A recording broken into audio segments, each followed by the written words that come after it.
Hanny Time. A daily look at sports from our resident historian. Your sports break during your lunch break. Now, here's Charles Sandegriff.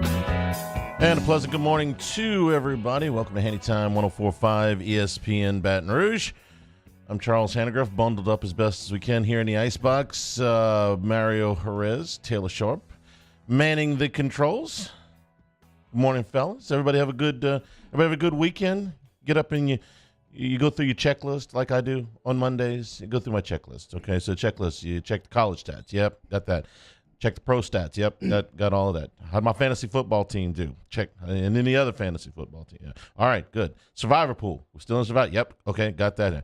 How'd we do on our picks? Yes, go through all of that. And then I added one this morning to the rest of my checklist. I added never pick Carson Wentz again. Check. Got that. So if you do you ever get through the whole checklist and you're perfect? I've never done that. Okay, it's never where my college team wins, my pro team wins, my fantasy football teams all win, my survivor pool sticks in, and I go perfect on my picks. Hadn't happened yet. That's what keeps me coming back here every day. One of these Mondays, I'm going to come in here and I'm going to say, you know what? It was a perfect weekend. All of my teams won. Every team I like won, and every team I picked won. You have to have a goal, right? I mean, you have to strive for that, even though it's. Hey, sometimes you get to Sunday night and just you're going all real good, and then or Sunday afternoon, and then you pick Carson Wentz, and I felt like Brian Windhorst was in my head all day with his hands up in the air, going, "Why would you do that?" Okay, why would you do that? Brian Kelly press conference coming your way 11:40. Tigers a 21-17 winner over Auburn this weekend. So this is one of those games where you say if you want it, it erases a lot of the shortcomings that you had, because LSU won this game with plenty of shortcomings. If I'm doing this show in Auburn, Alabama today, I'm sitting there going, we did a lot of things to give this game to LSU. And not that LSU didn't have anything positive going. There was a lot of positives to take from the game. But if I sit here and this was just Team A and Team B, and I had no allegiance, and I was doing a show in Seattle, Washington, I'd say, yeah, Team A won, but Team B helped a lot. Because you can't run a receiver pass in the red zone. This is just quite foolish.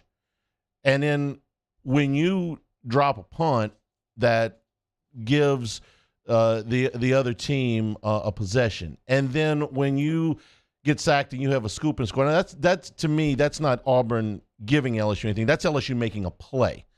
But the things that Auburn did, I would sit there and go, hey, man, you know what? We kind of did this to ourselves a little bit. All right, what do we get right? Well, LSU once again made terrific defensive adjustments.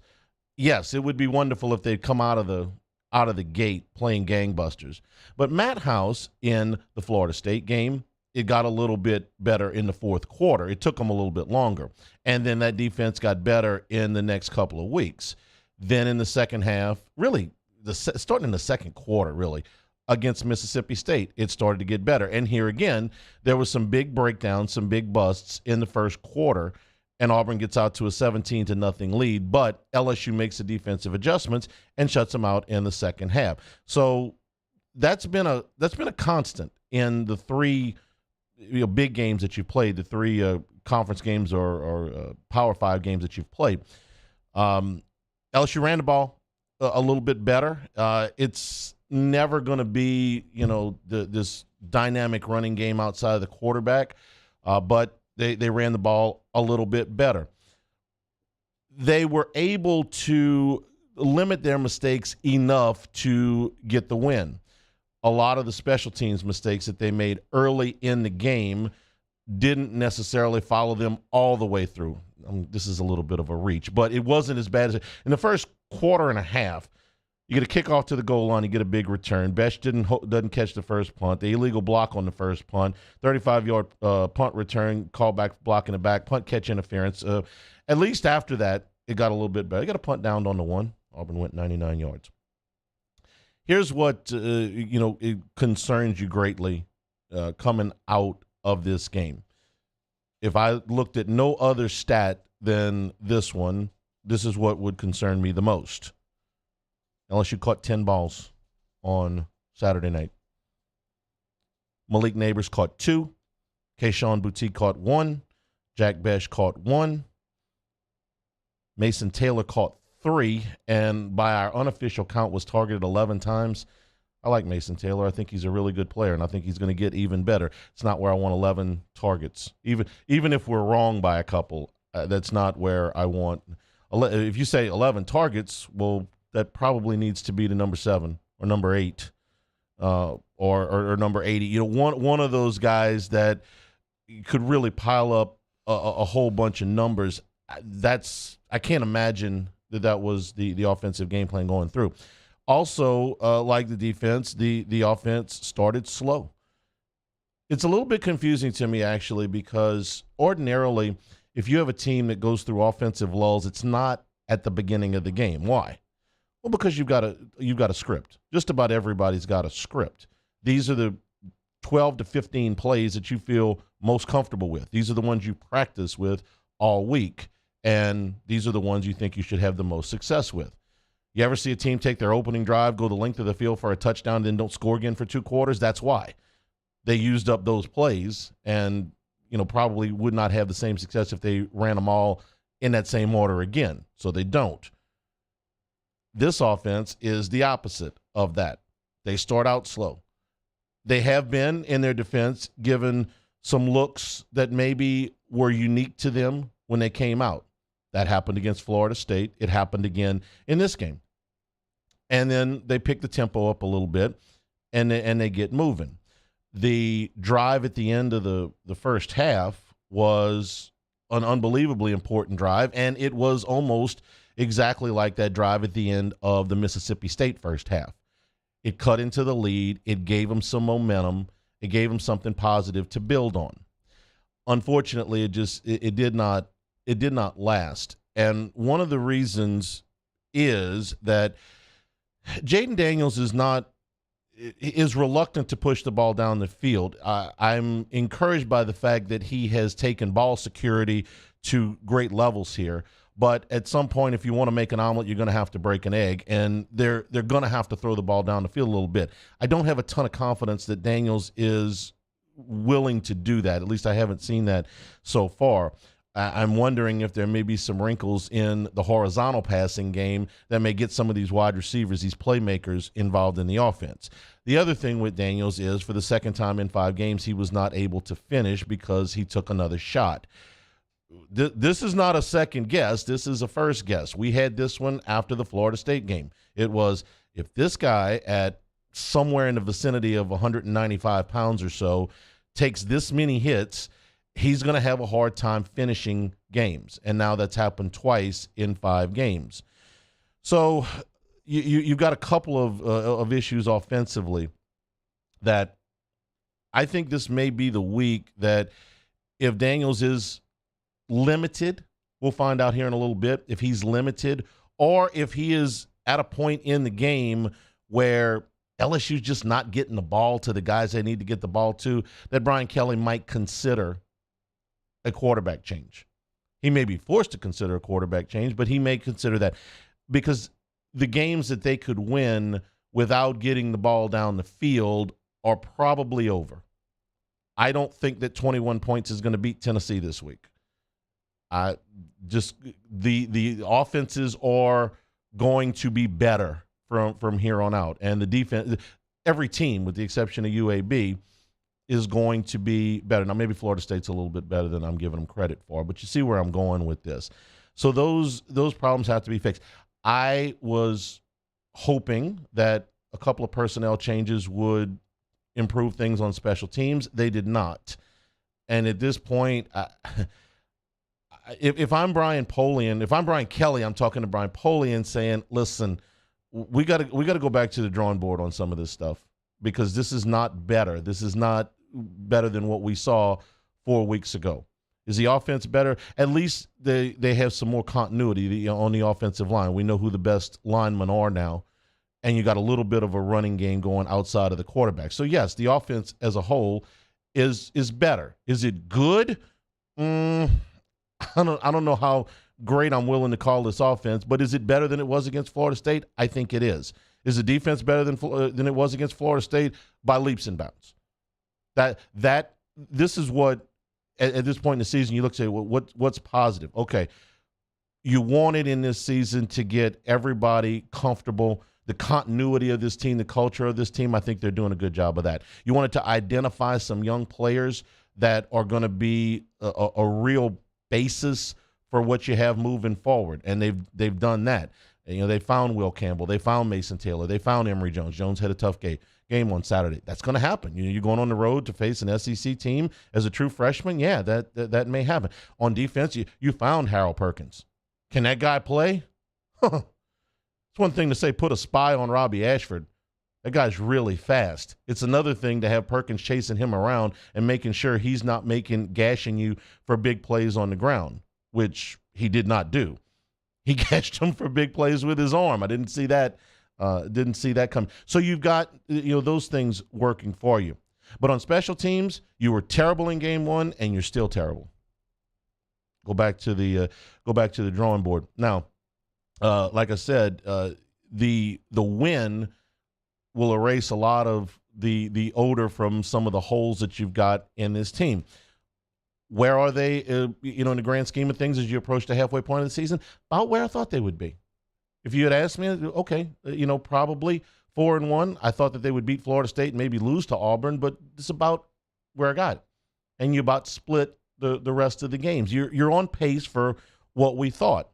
It's how many of those things can you get better? How many more guys, how many more building blocks can you find that will move you to the next level, move you forward? So you've got some things at work. You can run the football a little bit. You got a quarterback that can run a little bit. You've still got some dangerous people on the outside.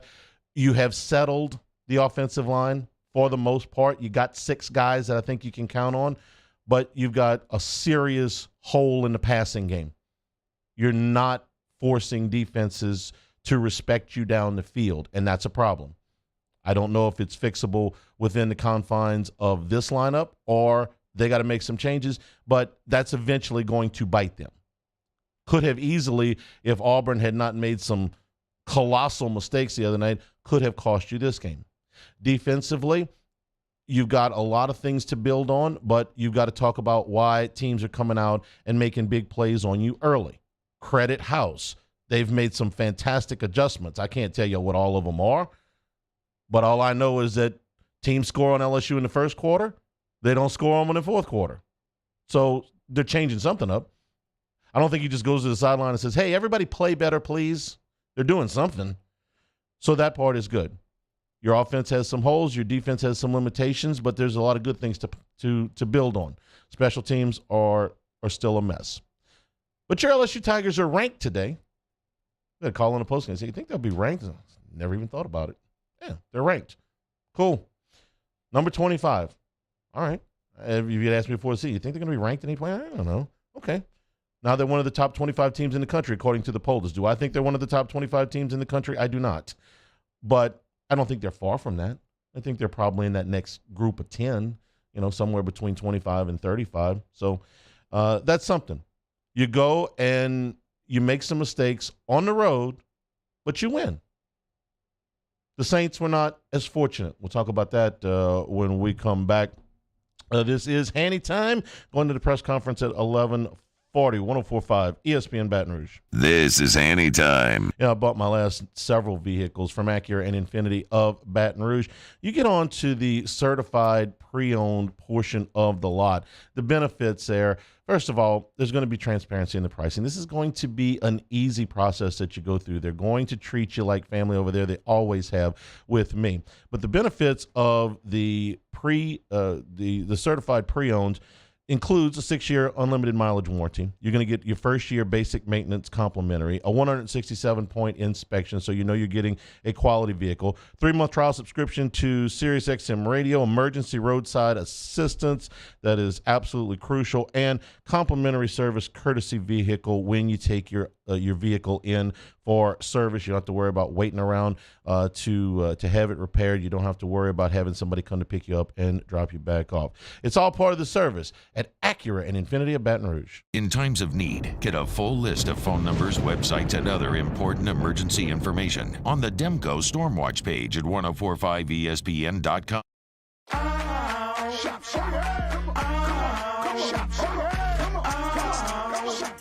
Order curbside pickup online or with Rouse's Market Shopping app and let Rouse's personal shopper shop for you. Curbside pickup is free and you pay the same price for groceries as in-store. Use code SAINTS20 and save $20 on orders of $100 or more. That's curbside convenience. Shopper style. Oh, yeah!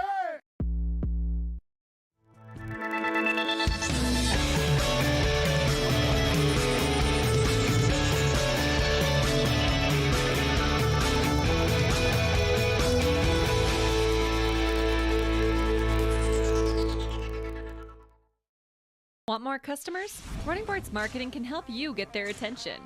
Imagine your brand's message on a giant LED billboard truck that can't be skipped and is nearly impossible to ignore.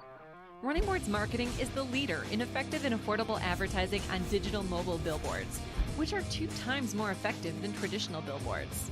With a 97% recall rate, you'll leave a lasting impression with your customers.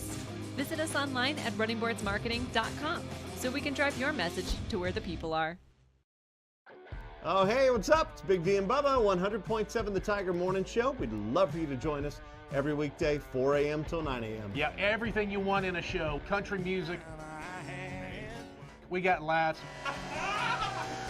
We got celebrity in-studio guests.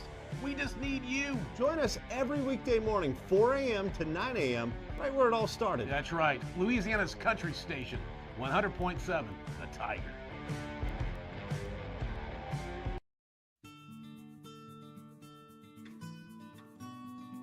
This is a house call. This is a follow-up appointment. This is a diabetes checkup. This isn't just more convenient care, it's more advanced care. This is innovating healthcare at Louisiana's #1 hospital, Auctioner. There it is, the extra mile. On the border of expected and extraordinary for those willing to go further, like vans customized for work or play, with safety and tech to keep you connected. Supported by a 5-star sales, service, and finance team, and backed by the 1-star you know. So go the extra mile. It's never crowded because so few have what it takes to go there. Mercedes-Benz Vans.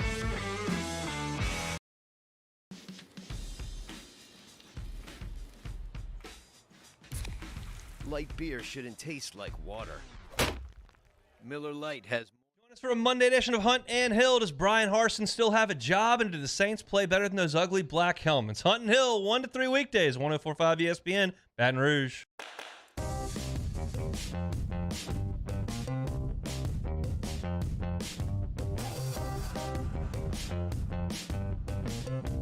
This is Hanny Time, your sports break during your lunch break with Charles Hanagriff on 104.5 ESPN Baton Rouge. I got a bad habit of talking more about the negative than and not mention a couple.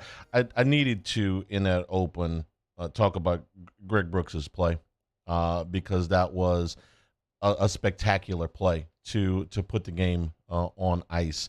So before I move on, sometimes it's anger if you're too negative. Okay, there was a lot of negative for a win, but it's just in the course of pointing things out, needed to point out that was a monster play.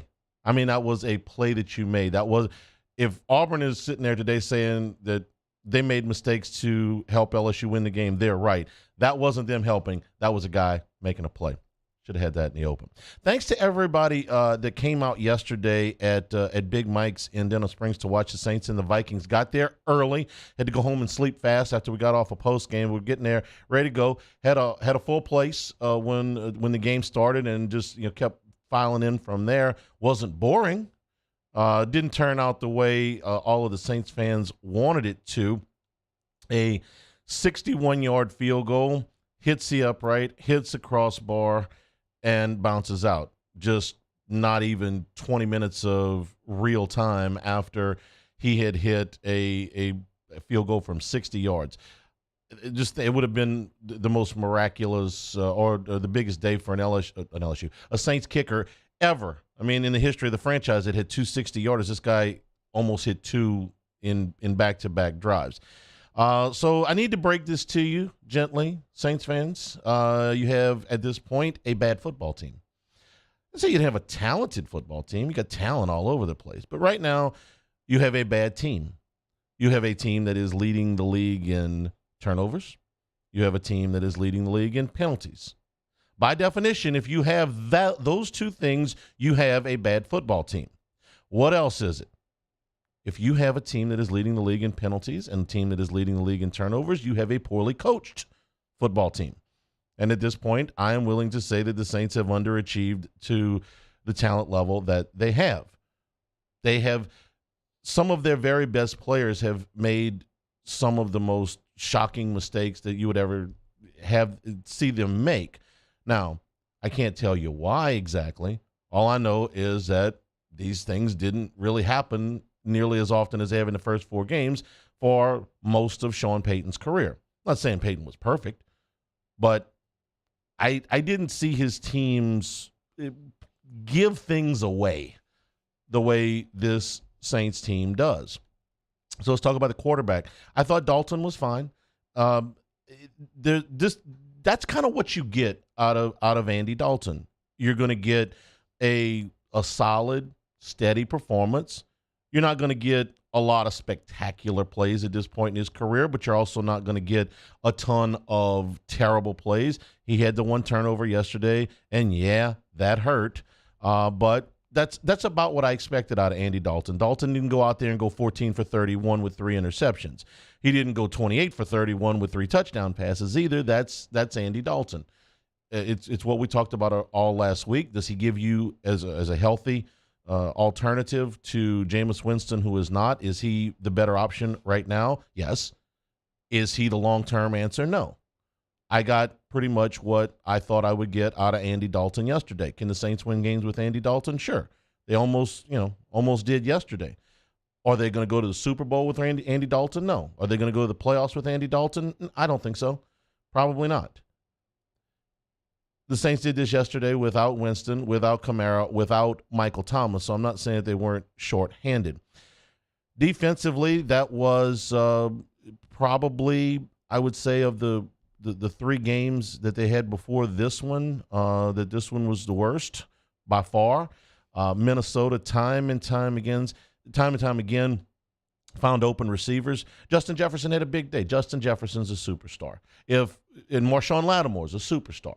These are 2 of the very best players at their position in the NFL, and Jefferson won the day. If they played 10 times, I can honestly say I think Lattimore would win half of them and Jefferson would win half of them. Yesterday was Jefferson's day.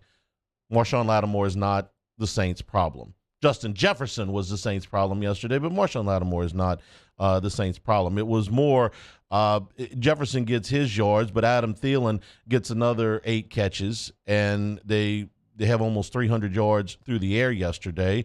They did turn it over once, but it seemed like every time Minnesota needed a key completion, there was somebody open. When you give up 23 first downs and 28 points, no, defensively, you did not have a good day. And there were times where I wasn't wild about the tackling either. So didn't think the Saints played well on defense at all. Didn't think that they were terrible on offense. They certainly moved it at times, and they were a little bit short-handed. Would have liked to see them run the ball a little bit better, but by and large, they had balance, and Dalton kept them out of a lot of bad situations. So what ends up beating you is the 2 turnovers. You had one on the kickoff, and that's basically 3 points. Dalton's turnover turned into another 3 points, and guess what? You lost the game by 3 points. Right now, you're a bad football team. You do not have you're doing all the things that bad football teams do to beat themselves. That's what the Saints are right now. It would be different if they simply didn't have any talent. That's not the case. But if you want to see talented teams that are underachieving despite their talent because of what's going on the sidelines, go watch any AFC West game not involving the Chiefs. There's plenty of examples. That's what the Saints look like right now, a talented, underachieving team that is not very well coached. You can't watch these 4 games and say, wow, it's a really well-coached team. Last year, if you said, look, they don't have the wide receivers and the quarterback play to get it done. And they still won 9 games. Why? Because the guy on the sideline was really good. Guy on the sideline was worth probably 3 wins a year by himself. He was that good. This guy's not that good. The guy's in Denver, not that good. Guy with the Chargers, not that good. Guy with the Raiders, not that good. You think those teams have, maybe not Denver, but certainly the Chargers and probably the Raiders, I think, have got more talent top to bottom than the Saints, or at least comparable talent. Are they playing well? No. Why? Because they're not well coached. Right now, and I'm not saying that they can't turn this around, but right now, as much as anything, I'm sorry to tell you, I think the sideline is beating the Saints because this collection of talent, even with the injuries out yesterday, was capable of doing more than what they did. Now, what's my favorite topic, Mario? My favorite topic. If I can come in here and talk about anything, it's my favorite topic. Oh, man. I love to talk about scheduling. I'm not going to put you on the spot. Okay. You get me talking. I can fill up an hour on scheduling NFL, NBA, Major League Baseball, television, college football, especially college football. What's my least favorite thing to talk about? The thing I absolutely, I do not want to come in here. Officiating. Yes, I cannot. I hate talking about officiating, okay?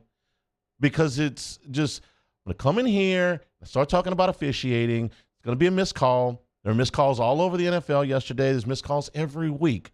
These guys are doing what they can. It's not that they're on the take. It's just that they miss calls. It's a really fast game. It's a hard game to officiate. But yeah, and when I talk about officiating, it's never, wow, what a really well officiated game. It's boring, okay?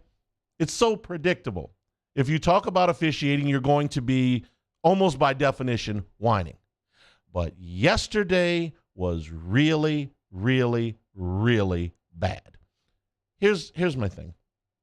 If you're going to make a call in a crucial situation in the game, a third down, multiple times, please make sure that there is a foul being committed, okay? I didn't come to the stadium to watch you, okay? I respect officials and umpires and all that stuff, but I didn't come to see you. It's not. I'm just. You're here to move the game on in an orderly fashion. And yesterday you had officials that love to see themselves on TV, I guess. But you can't make those ticky-tack calls in the fourth quarter of games on key third downs. Now you're affecting the outcome. So stop doing that. I'm done. I'm not going to talk about it anymore. I can sit here and whine and moan and complain. I mean, kill the umpire. The refs screwed us. Okay. I mean, every team in America, wakes up the next day after they've lost and says, the refs hate us. Trust me, the refs don't hate you. They don't even care about you. But they make mistakes in their job. Yesterday, they made some really egregious mistakes. It was aggravating. Saints might have won if they hadn't. They'd still have all of these problems. They'd still be poorly coached, but they might have won. Take a break. Press conference coming your way in about 10 minutes. This is Hanny Time, 104.5 ESPN Baton Rouge. This is Hanny Time. Again, we thank everybody that came out to Big Mike's yesterday. A great time for the Saints game. right up to the point where they lost. But, it's always a good time out at Big Mike's. You kind of plan your whole football weekend around that because they're open late after the high school football games. You can bring the whole family in and get something to eat late on a Friday night. Saturday, all of the games on. Bar is absolutely surrounded by TVs. They've got a DJ going. They've got live music every weekend. And then it's happy hour drink prices all day for Saints games on Sunday. So head on out, bring your friends, have a great time at Big Mike's. On Aspen in Denham Springs at Big Mike's, we're kind of a big deal. Our listeners fire off their opinions on the jimsfirearms.net hotline at 499-1045. Keep listening for your next chance to shoot us your thoughts with the jimsfirearms.net hotline on 1045 ESPN Baton Rouge. They said I was small, weak, said my heart wasn't strong enough. But I showed them what heart looked like again and again and again. Mom got me the right care, the right doctors with Blue Cross coverage. Don't let people tell you who you are. Show them the right card, the right care. Bayou Ford has the new inventory to get you in a new Ford truck or SUV today, or customize your next vehicle just the way you want it. All new Bayou Ford vehicles come with a 1 million mile powertrain warranty. The crew at Bayou Ford is going to do right by you. There's nothing better than tailgating, but it can be a lot of work. So why do it yourself when you don't have to? Let Revelry Sports and Entertainment set up your luxury tailgate on campus. Order what you want and just show up to party. Book your tailgate today at revelryteam.com. Revelry Sports, the official tailgate partner of LSU Athletics. ServiceMaster Elite create clean, disinfected work environments. As a local business, we take pride in serving the New Orleans and Baton Rouge areas. Our cleaning protocols follow CDC and OSHA standards for healthcare settings, offices, senior living, restaurants, and industrial plants. Contact ServiceMaster Elite to get your operation ready for reopening with germ disinfection cleaning. ServiceMaster Elite, the trusted choice in professional cleaning since 1996. It's no secret. The best oysters in Baton Rouge are at Jolie Pearl Oyster Bar. Enjoy mouth-watering South Louisiana flavor and oysters from all over the country. And don't forget our nightly drink specials.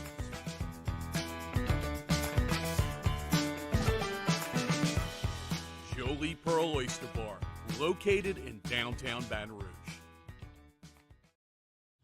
Eli's always been into grilling. It took us a while to see it, but the signs were there. What are you doing, Eli? I knew grilling was my thing. I have been talking about it throughout my career. Happy with the results? I am. Got the new grill from barbecueguys.com. It performed great. My advice, as I always told my boys, do more of what you're born to do. Barbecue Guys, for those who were born to grill. You want cheese on your burger, Pops? I'll take a little cheese. This isn't just another day. It's so much more. Kelly's life was put on hold when her auctioneer primary care doctor discovered a rare blood disorder. Her doctor connected her to an auctioneer care team of cancer, heart, and kidney specialists. With multiple primary care locations around Baton Rouge, same-day appointments, and online scheduling, we're relentless about keeping you healthy. Matt Moscona inviting you to join us for Monday's AFR, presented by Relief Windows. We'll recap LSU Auburn and Saints Vikings from London. We'll also hear from Brian Kelly as LSU preps for Tennessee. Join us Monday, 3 to 6, 104.5 ESPN Baton Rouge.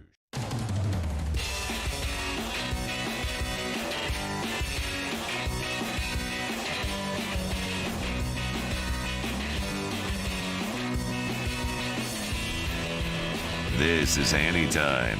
Grab some lunch and tune in on 104.5 ESPN Baton Rouge. So coaches got fired over the weekend, none of them at Auburn. Kind of odds because we've gotten on Friday. I said, hey, 2 coaches are going to be fired, and neither one of them is going to be Brian Harsin. And Auburn's going to lose. You'd have said, well, I would have said Auburn must have won the game.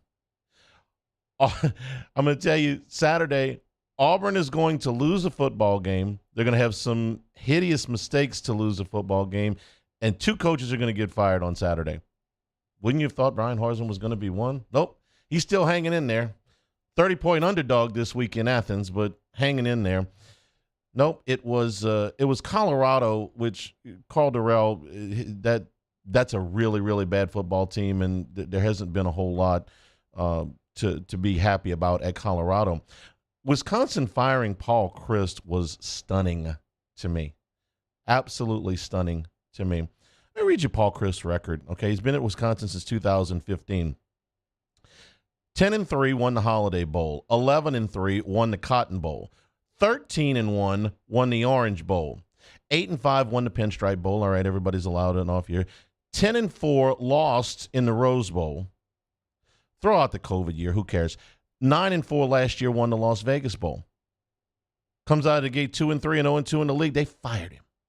Paid him $16 million to go away. This guy was 67-26. 43-18 in the conference. Are they firing him because he's not Ohio State? They lost. One of the 3 losses was to Ohio State. Now, they got thumped this weekend by Illinois.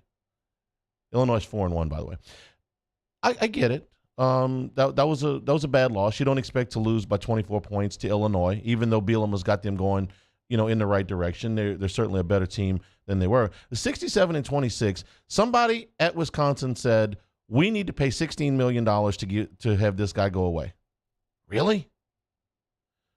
I mean, there's certain places that I expect this to happen. Auburn is really a lot of Southeastern Conference places this would happen. All right. And before you go into the Les Miles record, just understand that had been deteriorating for quite some time. I mean, does Wisconsin strike you as a bad football program? You look over there and say, wow, Wisconsin's in disarray. Wisconsin's disorganized. Wisconsin doesn't look like a good football program. We were up there, Wisconsin, this is like pillar of the earth, right? Death taxes in Wisconsin football. I mean, they all show up every single day. It's a constant. They fired the guy. The next guy that comes in, whoever he is, will be given an outlandish buyout as well. $25 million in contract buyouts yesterday by Wisconsin and Colorado for guys not to coach. This was one of the most surprising firings I think that I have ever seen. Wisconsin fired Paul Chryst at the beginning of October of this. This may be, I'd have to go back and look. Outside of the COVID year, I think this is the first time that they have been below 500 in his tenure. Gone. We thought Auburn had a itchy trigger finger. Nah, man. Brian Harsin still got the good parking spot. He's still got the big office. He's still working for at least another week. Most shocking outcome of the weekend. I'm sorry, even though the favorite team won, Georgia easily could have lost. And all of a sudden, after the last 2 weeks, they're starting to look mortal. Is it just a little dip in what's the natural ebb and flow of a season? Maybe. I still think Georgia's really, really good. Still think that they are a top 5 team. Are they the best team in the country? 2 weeks ago, I was sure. Now, I don't know. They beat Ohio State on a neutral field. They beat Alabama, assuming Alabama had Bryce Young. We'll find out more about that today. Would they beat Clemson? It could beat USC. I'm fairly certain of that. At USC, defense is just a suggestion. Lincoln Riley's defenses are so bad they're still giving up points in Norman. 668 yards of total offense for TCU against Oklahoma. I looked down at that score. It was 41-17 at the half. I said, man, there's got to be a scoop and score in there somewhere. There's got to be a special teams touchdown, a return, a block kick. Got to be some short fields after some turnovers. Nope. TCU went up and down the field all afternoon on the Oklahoma Sooners, who, for the first time in a while, have a defensive-minded head coach. Brent Venables made his living on that side of the ball. Not this Saturday. All right, we'll take a break here. We'll send you to the Brian Kelly press conference. We'll be back on the other side, lead you up to Hunt and Hill. This is Hanny Time on 104.5 ESPN Baton Rouge.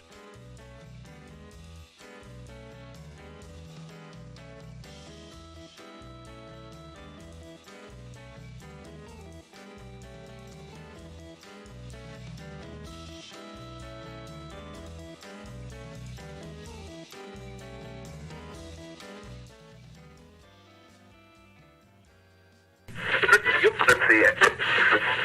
Got it. The following is an exclusive presentation of the LSU Sports Radio Network.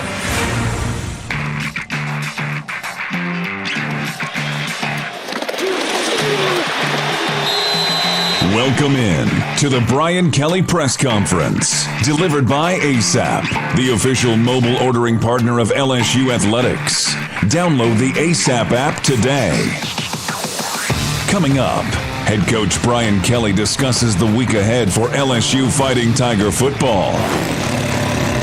But first, from inside the Capital One LSU Sports Radio Network studios, here are former Tiger Gordy Rush and the voice of your Fighting Tigers, Chris Blair. Once again, good Monday morning, and welcome in to the Brian Kelly Press Conference.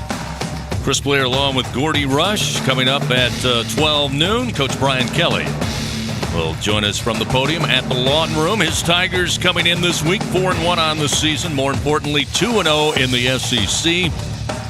Again, the win this past Saturday, 21-17 on the road against Auburn. And the Tigers cracked the top 25, come in at number 25 in the AP poll released yesterday. First time for the season and first time, of course, for first-year head coach Brian Kelly leading his Tigers into the poll. And Gordy Rush, I think we'll start with, for anybody and all of us who thought maybe this year going into the LSU-Auburn game that on paper things would play out the way we thought it would and forget all the crazy history of the series. Well, once again, we were wrong. It really didn't go like we thought it would, simply from a fact that I think Auburn kind of came out and changed what we thought their tendency would be. Robbie Ashford goes for a career high throwing the football, over 340 yards. LSU, again, had to rely on the run game, especially in the second half. They had 116 yards rushing in the second half, which was a big portion of the 185 they had on the night. But all in all, you come out of that where you kind of expect the unexpected and you get the win. That's a good thing. And look, we got a lot of drama in this football game, and this is what this series is good for providing. No, I don't think anyone expected for Ashford to have a career night, 337 yards passing, and a lot of it was improv and being able to buy some time with his feet and making some incredible plays. And it was the LSU defense, I think, in the second half that stood up and made some big plays. The Greg Brooks interception, the stands that they made in the fourth quarter that helped preserve that LSU lead.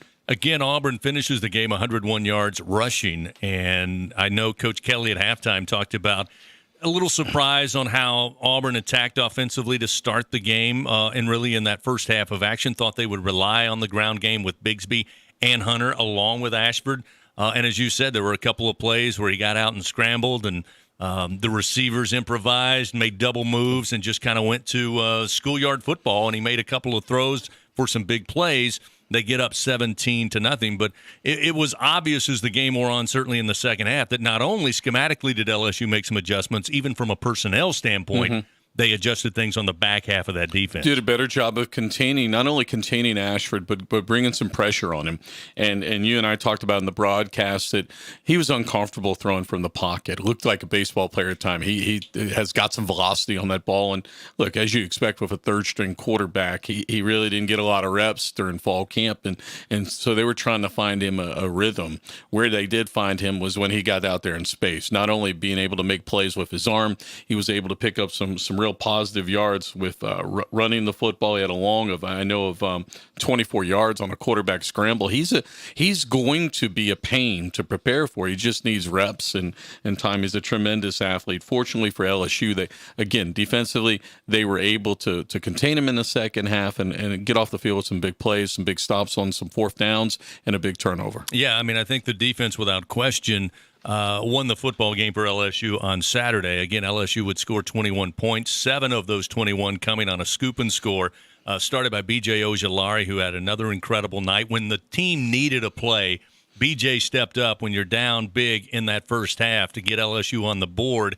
And while it didn't immediately turn into better rhythm offensively, it certainly gave LSU life after Jay Ward scooped it up and got LSU on the board to make it a ball game at that point. Yeah, and again, it was the 2-minute offense at the end of the first half, in which LSU drove down the football field, and eventually Jane Daniels ran it in from 1 yard out. But Chris, to me, Daniels looks exceptionally comfortable in that 2-minute offense. Defense is really.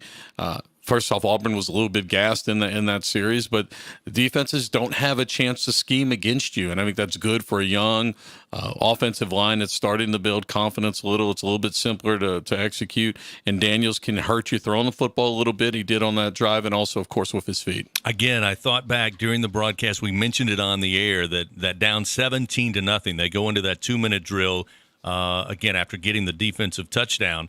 To get 7 points on the board. But then you think, boy, if you can cut this lead a little tighter, they go into the 2-minute drill, get the great play to John Emery, who was left alone. He goes down, sets up the score. Eventually, Jaden Daniels would get in for another rushing touchdown, and suddenly the game gets a little tight. And it was very reminiscent of the Mississippi State game. Now, I think LSU was a little more dominant offensively against the Bulldogs in the second half. But I still want to talk about running the football because Coach Brian Kelly, since he arrived here, has talked about you have to have the ability to run the ball in the SEC. Now, these numbers, again, are not going to knock you over, but 185 yards rushing against the Auburn defense, 116 of that in the second half. Josh Williams has a career high with 17 carries, 68 hard yards that he was able to get. A couple of big plays where he was able to keep drives alive by getting 3 or 4 yards that LSU needed. I think John Emery, we're seeing getting closer to the John Emery we think he can be. Had 8 carries, 42 yards, had the big touchdown with the high stepping into the end zone, which was another important score. But again, I had that big 39-yard reception as well. I thought running the football when they needed to, especially there in the fourth quarter, was big. Again, not highlight running the football. They want to get better at it. But I thought it was key in the game on Saturday. Well, when you're outgained by 160 yards, I think it's especially important in the second half. By running the football, that means time of possession. That means your defense is playing very well. It's the number 3rd rated, I think, overall defense in the SEC. Gives them a chance to get a breather, get recharged for that stretch run. Look, LSU was a more physical team in the second half. And to Brian Kelly's point, they have been the best conditioned football team now in 2 consecutive SEC games. And when you can out-physical people and you're still running at full speed and you look at the other side and they've got hands on hips, it's a good sign. And like Coach Kelly said in his postgame, this was a culture win. Kids are now believing, hey, this wasn't the prettiest night. We didn't win the tail of the stats, but we found a way to win on the road in the SEC. Again, LSU's defense, 4 takeaways. Again, the Tigers on the plus side of the turnover margin here in 2022. Again, B.J. Ojolari with the strip sack. Jay Ward with scoop and score. Harold Perkins had the big interception on the gadget play that still not quite sure where Coy Moore was going with the football, but luckily he threw it right in the hands of Harold Perkins, picked up his first interception, again playing phenomenally as a true freshman. And then Greg Brooks just said, you know what, it's time to end this game, and I'll just take the ball out of the hands of Coy Moore and really sealed the victory, the play of the game. So, again, defensively, kudos. Jaden Daniels, a little banged up. Looked like he slid awkwardly. Yes. And then may have had some knee-on-knee contact. Again, he came out of the game. Garrett Nussmeier would come in. LSU only 5 yards passing in the second half. But, again, 116 yards on the ground. I got to imagine that Coach Kelly's probably going to be asked coming up here about Jaden Daniels' status. It looked like it wasn't anything major. But is he 100% going into this big game with Tennessee? Yeah, that's what I was told. It was nothing major, but he was limping. It was noticeable after the football game, and I'm sure he's going to, especially a day like today, you want to rest him. Hopefully he can get back to some sort of work Tuesday or Wednesday. Those are your heavy days. But, yeah, I think it's going to be topic number 1 here in the press conference. And, again, it was great, as we all found out, Sevyn Banks, a scary moment there to start the game on the opening kickoff. He was then carted off. The good news was they did all the evaluations. He started to be able to have full movement and join the team back inside the stadium before all was said and done. which was a great sign based on the way things looked there early on Saturday night. Yeah, absolutely. It was a great sign to go back there in the third quarter, and he was in the locker room walking around and getting a full movement, a little tingle is what they said in the locker room. But we'll get an update, I'm sure, from Coach as well on him. 21-17. It's 21's more than 17, and LSU will take it. They defeat Auburn again to move to 4-1 on the season, 2-0 in the SEC, and we've got an early morning start coming up this Saturday. Big matchup, the only SEC matchup of the weekend with two top 25 teams. Tennessee at number 8, LSU at number 25. Again, it's going to be an early start. By the way, just before we took to the air, it was announced the week from Saturday we will play in prime time at the Swamp against Florida. That matchup will be 7 Eastern, 6 Central time between the Florida Gators hosting your LSU Fighting Tigers. So we're going to talk about what we know about Tennessee, who had the off week this past weekend. Their last game against Florida was quite a slugfest over at Neyland Stadium. We'll see what Gordy knows about Tennessee before we hand it off to Coach Brian Kelly coming up at the noon hour. It's the Brian Kelly Press Conference delivered by ASAP.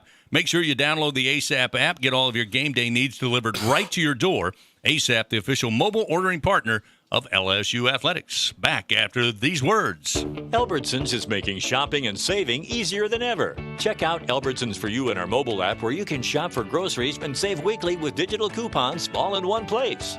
With Albertsons For You, you can earn rewards points every time you shop and redeem them for free groceries. Brand new Albertsons For You members receive $5 off their next $25 purchase just for signing up. Download the Albertsons app or go to albertsons.com to sign up. Albertsons, fresh food, local flavors. Support your LSU Tigers with Hancock Whitney, the official bank of LSU Athletics. From game day to the offseason, Hancock Whitney LSU credit and debit cards are a big win for any Tiger fan. Want to get your paws on these cards? Well, apply online or visit HancockWhitney.com/LSU. Hancock Whitney Bank, member FDIC. All accounts subject to credit approval. Terms and conditions may apply. Jenny King, the king of clean. How do you and your staff get things done? Teamwork. When a team works together, they can do anything. That's why all of us at Janny King, the king of clean, are excited to team up with you. At Janny King, our team has been working together for over 35 years, cleaning your places for work, education, medical attention, eateries, stadiums, and worship. Let our team help your team. Go to JannyKingCleans.com and trust your clean to the king. That's JannyKingCleans.com. Jenny King, the king of clean. The legendary Integra is back with a vengeance at your Louisiana Acura dealer, Acura Baton Rouge. Shop in store or online for aggressive fall deals on the all-new 2023 Integra today. The next-gen Integra has been completely reimagined, but still delivers its classic, unforgettable driving experience. Plus, it comes packed with features like 3D Studio Surround Sound and Acura Watch Anti-Collision Tech. Get overpaid for your trade today and score unbeatable Integra deals at Acura of Baton Rouge. Coach Kelly is just moments away from previewing the week for the Fighting Tigers. This is the Brian Kelly Press Conference, delivered by ASAP, the official mobile ordering partner of LSU Athletics. Once again, here are Gordy and Chris. That's right, coming up in just a few moments. In fact, maybe 7 minutes or so, Brian Kelly will join us from the Lawton Room. Get ready for this matchup coming up Saturday morning. Number 8, Tennessee, coming in to take on your Fighting Tigers. Number 25 in the land, according to the AP.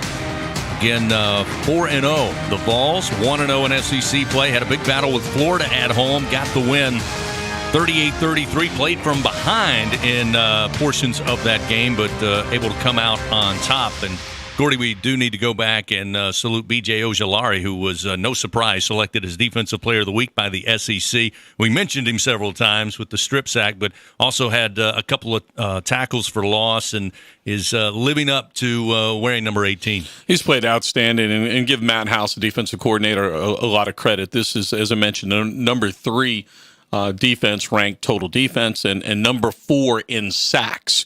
And I've really been impressed with some of their pressure packages, and they're going to need it this week against an explosive Tennessee offense. Well, when you take a look at Tennessee, they are currently number 1 in the SEC overall in scoring offense at a clip above 48 points per game. In conference games, they've only played one. They trail Alabama. Alabama's offense has put up more points in conference games. Of course, the Tide have played 2 SEC opponents. When you look at them, this is a team for Tennessee under Coach Heupel that I think in 2022, Gordy, you kind of know what they are just because of their numbers. Their explosive offense. I think they've got a legitimate Heisman candidate at quarterback who can beat you running the ball because he's so physical, but he also can stand in the pocket and pick you apart.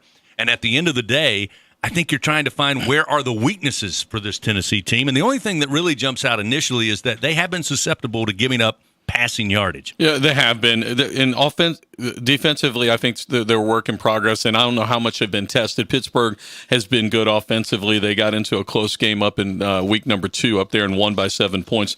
Look, Josh Heupel has always been explosive. His offenses have always been explosive. They were ranked 9th in the country in total offense a year ago. Last the Tiger fans saw Josh Heupel is the 2018 Fiesta Bowl at Central Florida, and that was a prolific offense as well. He likes to go fast, and Henson Hooker's fantastic. You look at that Florida game, he threw for 349 yards and 2 touchdowns and ran for a net 112 and another touchdown as well.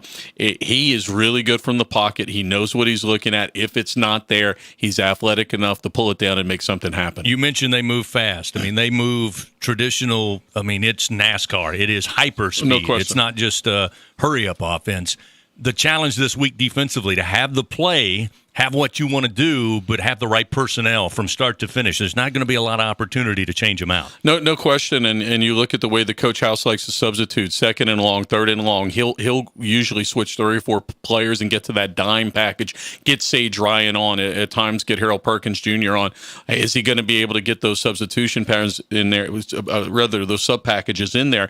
And then Brew McCoy is a big-time transfer wide receiver for Tennessee. He came from USC, had 5 catches, 102 yards, and a touchdown against Florida. He's somebody that LSU has to be aware about. The other thing Tennessee's trying to clean up is penalties. Now, LSU this past Saturday, I think Coach Kelly will hope that it's an anomaly, but 10 penalties, a ton of yards given up in the penalty game. And Tennessee's averaging about 7 penalties per game, and they've had 2 games this year with double-digit penalties. And again, it's not something you can count on, but it has been a trend for the Vols. Yeah, it has been, and they've been a little sloppy putting the ball on the ground. Look, for LSU, there's no question. There's a lot to clean up from the Auburn game, especially in the special teams. I think half the penalties for LSU came in the special teams. You cannot do that and win games against these next 3 opponents: Tennessee, Florida, Auburn, Ole Miss. You've got to reduce the number of penalties, and you've got to clean some of those special teams errors up. Again, we know Tennessee's going to come out. They're going to try to put their foot on the pedal and slam it into the floor right out of the gate. Coach Kelly's talked about it now for 5 weeks. He needs LSU to have the same sense of urgency offensively. What do you think they try to do this week that maybe gets them started early? Yeah, I wish I had the answer. You look at the big 3 football games, the Florida State, Mississippi State, and Auburn. LSU has started slow offensively. They've got to get off to a better start against Tennessee. Again, coming up, Brian Kelly will join us. I'm sure he'll talk about some of the game plan. He'll update on any possible injuries lingering from the game on Saturday. In fact, he's just entered the room. Gordy, we'll see you Saturday morning at Death Valley. Let's go to Coach Kelly.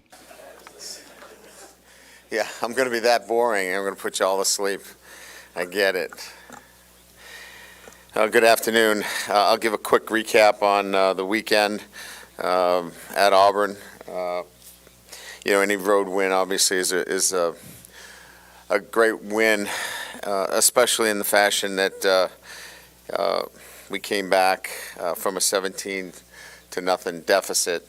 I think the things that stand out after, doing a deeper dive, defensively in the second half, the turnovers, taking the football away, and then, running the football. We looked at our last 3 SEC games. We're averaging 6 yards per rush in the second half. I think we've said from the very beginning the ability to run the football in the SEC was going to be a very important part of winning football games. We'd like to win them in a different fashion, but winning is winning, and I think those things stand out. Special teams was much improved. We're getting the kind of play and effort necessary. If there are penalties on those teams, We're getting great effort from that group, and I think those are probably the highlights in terms of things to take from. But look, I'm going to say this, and I'll talk to our team about it a little bit later. You know, it's pretty clear this team plays with great heart, and they'll fight. But heart and fight will not win games against the opponents that we're going to have over the next month or so. We're going to have better execution. We're going to have to coach better. And those things we're going to have to be on display starting this weekend against an outstanding Tennessee football team. Josh Heupel's done a great job in a very short period of time of, putting his stamp on this team. It is a fast-paced team. They're the fastest team in college football. They snap the ball with an average of about 20 seconds on the clock. It's led by Hendon Hooker, who I got a chance to go against when he was at Virginia Tech. He is talented. He's big. He's physical. He can throw the football. He runs it, and he's got playmakers. They're electric at the slot with Hyatt. You've got a big body guy in Brew McCoy. Tillman obviously didn't play last week, but he's obviously an alpha out there for them. And whether he plays or not, they are talented at the wide receiver position. Big, physical up front. They want to run the football. And then defensively, you've got athletes all over the place. On the front, they played 12 players on their defense in the defensive line. So they're rolling guys in and out. So I think, a team that is deserving of their ranking. They've earned it. They're talented on both sides of the ball. Special teams, aggressive. I think they've got, something like 15 kickoffs and half go to the right, half go to the left. A very talented kicking team. So a great challenge for our group, one that we're looking forward to. 11 a.m. start, so get there early. Look, I'd like to be the cheerleader here and say, hey, come out early and get going. But look, it's Tiger Stadium. It's LSU football. If you're not excited for that, I don't know what gets you going in October. There's time to do other things, but LSU playing Tennessee in Tiger Stadium, tell me what else is better to do. This is an awesome opportunity, so please come out and support your LSU Tigers. That PSA announcement was pretty good, wasn't it? Pretty good. Thank you very much. Hey, Brian. I don't think many people before the season would have believed through 5 games Kayshawn would have no touchdowns and fewer than 100 yards receiving. Why has he struggled to get going? Yeah, I think that's – look, part of this is building trust with a new quarterback. Obviously we're trying to get him the football. He's getting a lot of double coverage. We're still winning. He's happy that we're winning. Look, all those guys that make decisions about who the best receivers are in the country are still going to look at Kayshawn and go, that's a really, really good wide receiver. Numbers are numbers. At the end of the day, he's going to continue to play this game at the next level, and the numbers won't dictate where he gets drafted. It's his ability to continue to play the game at the highest of levels. And when you turn on the film and he's running full speed and he's beating guys and the ball didn't come to him for some whatever reason, that's out of his control. So what Kayshawn continues to do better each and every week is he controls what he can control. And he does that in practice now, and he does that in games. He was happy we won the football game. Would he like the ball more? Absolutely. Would I like to get it to him more? Absolutely. But he's handled himself in the right way, and he continues to work for the team. Ryan, sort of building off the passing game, discussion, there hasn't been much of a downfield vertical threat, this year. Is there a solution that you have in mind for that, or are you going to kind of have to live with, the quick passing game and just trying to make that more effective than it was against Auburn? We've had, if I could give you a video clip of all the throws downfield. We've had a number of deep ball throws. They weren't this week. Last week against New Mexico, that was a cover 8. That was short passing game, catch it, run after the catch, threw for over 300 yards. This past weekend was not good enough. That's not going to get you a sustainable offense that can win games at the highest level in the SEC. But that's coaching and that's playing. And what I mean by coaching and playing is we have to prepare better. Our fundamentals have to be better. We have to look at the passing game. Are we doing too much? Are we doing the things that highlight our players? And then in turn, our players have to look at themselves and are they preparing the right way?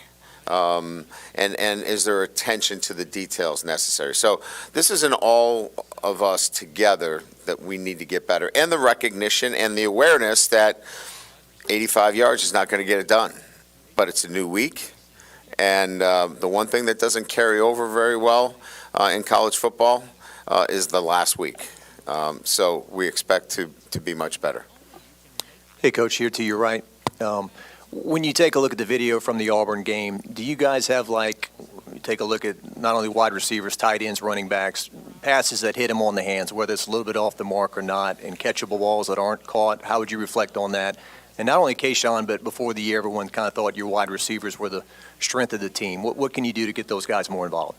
Yeah, I think I would continue to answer the question, and I'm going to be honest with you. Everybody should be, asking the same questions. But I will tell you that it starts with putting together a comprehensive plan that can be repeated in the game. And the guy that has his hands on the ball is the quarterback. And he's going to get most of the notoriety when we do well, and he's going to get a lot of the blame when it doesn't go well. So the quarterback is part of this. The wide receivers have got to be better at attention to detail. Their routes have to be better. We've got to throw it better and catch it better. There were probably 5 or 6, and you probably can all remember them, where there needed to be a little bit better of a throw and a little bit better of a catch. And so that also goes to play calling. We've got to be able to look at, are these the plays that we can repeat? And are we doing too much? I think we're looking at it in all of those areas, because this is not going to work. We can't throw for 85 yards with the talent that we have and expect to beat the top 10 teams in the country. Right here. Yes. You said that Tennessee has the fastest offense in the country. With a defense like yours that likes to disguise looks, how does that impact your game plan, and what makes that difficult? Yeah, you got to get your cleats in the ground and you got to go play. So in one instance, they can't do a lot of things either, right? So if they're going to snap the ball with 20 seconds on the clock, there's not a lot of motion. There's not a lot of changing of formations. They've got to line up right and left too. So to play fast allows you, obviously a pretty clean look at what you're getting. But on the other side, you're right. You can't do a lot defensively. But what you can do is get your cleats in the ground, line up, play fast, play free, and play physical, and that's what we'll have to do against a really good Tennessee offense. Hey, Coach. Now that you've had time to sort of review the tape, with the coverage busts, especially in the first half, what were you sort of seeing in that department? There were coverage busts. Do you want me to call out some guys here publicly in front of you? No. Thank you, because I'm not going to.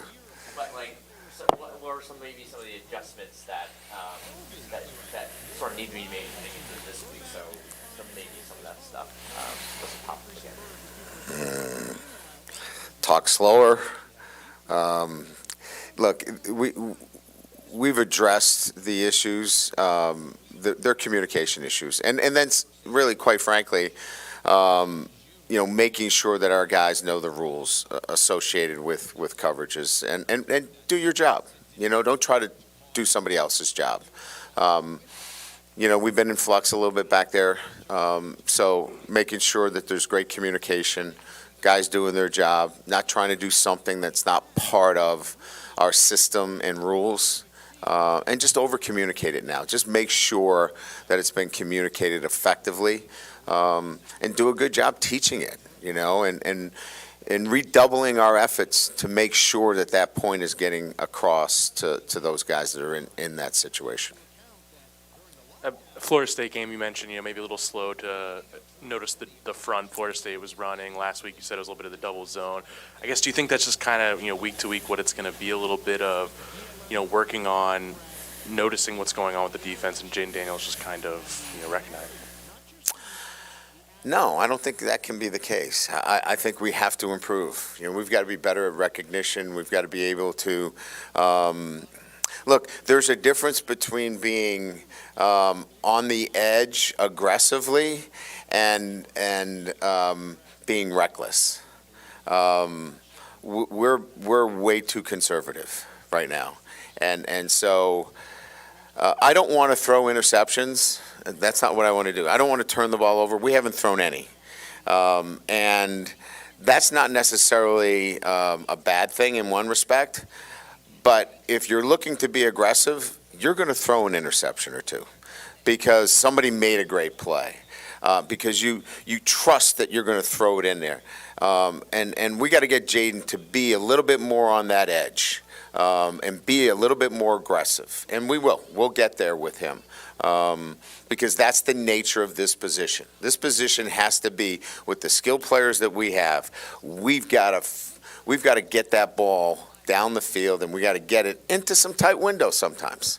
They're not always going to be wide open, but those guys can make plays, and we got to get them the ball. Brian, you talk about John Emery's game, and was the fumble necessarily his fault? It seemed like the backside defender came in untouched. Well, we had one side of the line going left and the other side of the line going right. That's not a good thing. And so what actually ended up happening on the play was the backside lineman was pulling, and he was not supposed to be pulling. And John didn't expect it and got run into, and the ball came loose. Unexcusable. I mean, you still have to have great ball security in that situation, but it was a miscommunication, an understanding of what the play was. Somebody thought it was right and it was going left, and we had just a circus going on up front, and it created that collision in the backfield, which was unexpected and jarred the ball loose. Yeah, I mean, obviously the physical run was amazing, right? I think we still have to settle him down a little bit in the passing game. He had the nice catch, obviously, up the sideline, soft hands. He needs to play with that kind of, calmness in the passing game. He got a little antsy the other time where he dropped it, but he's coming along. We can see it coming, and I just think it's just more reps for him, and he'll continue to settle in nicely. Coach, right up the middle, just curious about your offensive line play. Obviously, it's been looking different each week. Where is it health-wise, and how did you think they did given the circumstances they were facing? Yeah, I mean, we put a lot of pressure on them in the second half, obviously, right? I mean, we got down big. We had a great drive.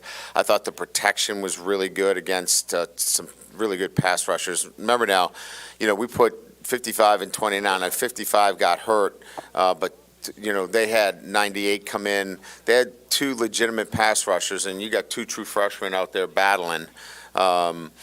But I thought, by and large, the offensive line has been a bright spot for us. And then, like we've talked about many, many times, the ability to run the football when everybody in the stadium knows that, LSU is going to run the football, and, exerting our will to close out football games in the SEC says a lot about the growth of that offensive line. Yeah, he'll be back. He'll practice this week. Coach, down here in the front. How is Daniels physically? And two, after 5 games, are you where you thought you would kind of be as a team?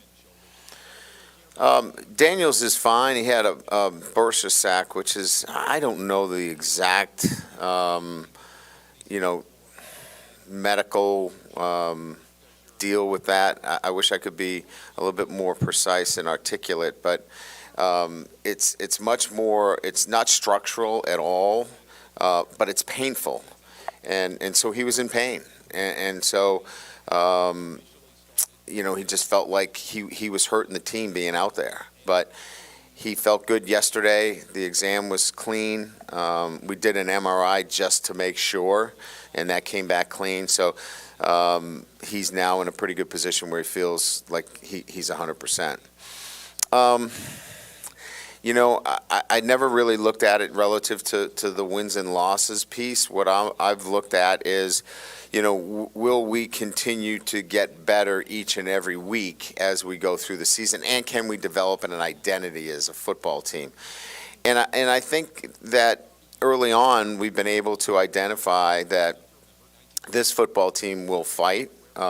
It's got grit, and those are traits that sometimes don't ever show themselves during the season. So yeah, I think we're ahead of it, because to go on the road and be down 17-0 and come back and win, that means that your program is establishing character within the ranks, and that to me, puts you on the right path.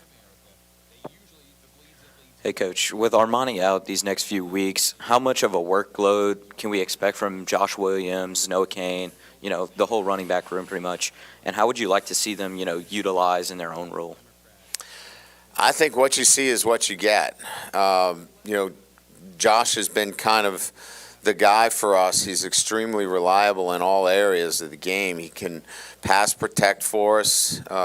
Made a mistake out on a handoff sweep where he blocked below the waist. Had a little bit of a mistake there, but he's usually really clean in all those areas and making good choices. He runs hard. He catches the ball out of the backfield, so he's been really reliable. And then as we talked about, Emery's coming on. Like we feel like we can give him a little bit more and more each week. And then Kane comes in with fresh legs, and he's a big guy. So he kind of gives us a nice, change up when he does get in the back. And we need all three. There's no doubt. Hey, Coach, how is Seven Banks doing? Yeah, thanks for asking. So the diagnosis is a spinal cord bruise, which puts him similar to Major Burns' situation, where there was a bruise, nothing else, no structural issues. That's probably going to take, 5-6 weeks before we can get him back.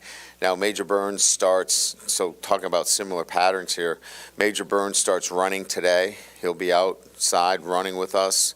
Next week, he'll begin non-contact drills, football non-contact drills with us. So there'll be a similar protocol and procedure, provided there's no setbacks along the way. So really fortunate, and really appreciate all the help that we got from our own medical team and certainly Auburn's as well, in what was a very scary situation. Down in front, Brian Martell with Associated Press. So Yes. First, just cracking the AP Top 25. Curious about your impression of how perception is matching reality on your team, and if you would, in the three major conference opponent games, there's been a kind of a trend where you've been down multiple scores in all three games, nearly overcame it in the first, did overcome it in the next two. What are some of the good and bad you pull from that trend, and does it inform you in any particular way about where the team is now? We'll start with the top 25, perception versus reality.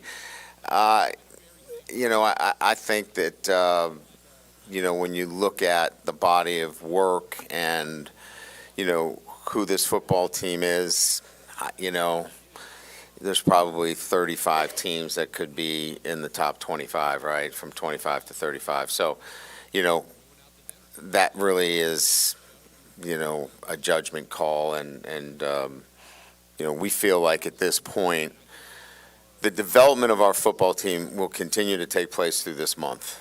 And I think the more germane question is, how do you get off to a better start against Power 5 teams so you're not have to rally in the second half? And what I will make clear when I get a chance to talk to the team is having heart and, fighting the way we do, that's not going to get it done against Tennessee. That's not going to get it done against Florida or Mississippi or Alabama.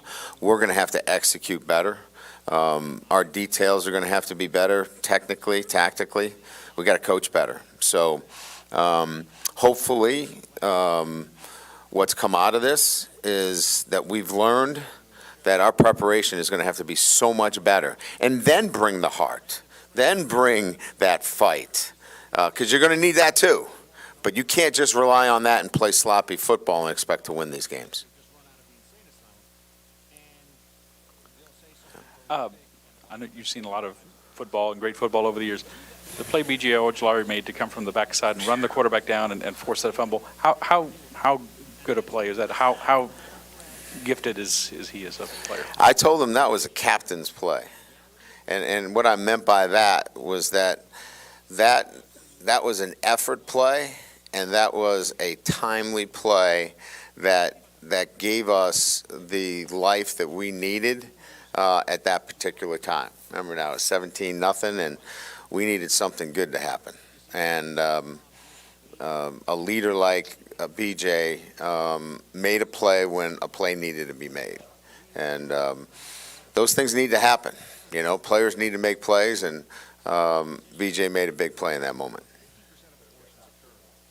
Hey, Coach. The run defense has been pretty consistent for you guys over the last several weeks. Mekhi Wingo has been a big part of that, but just how would you evaluate the interior D-line's play, especially since losing Mason Smith early in the year? Just how impressive you've been with that group and how they've held up. Yeah, it's it was good this past weekend, and I think it got to that level. Wingo's been our most consistent. What made it better was J. Roy. His play this weekend is what we need to see from him each and every week. Now, he's been banged up. He's had a back issue. He's been banged up. He was injury-free this week. He practiced all week, and you could see it in the way he played. If we can get that kind of play from J. Roy each and every week, we're going to be pretty good up front, even with the loss of a great player like Mason Smith. If I can go back to Garrett for a second, just clarification. Which hand did he break, and is he still your backup center if he can't snap, if it was his right hand? It was his left. So he's still your backup center? Yes, he is. Who else is repping there? Fitzgerald West. He was not available because he was in our concussion protocol. So we were up to you as the center. That's not good. That's what I mean. T-Bob could probably do it. Throw it back there. Did it?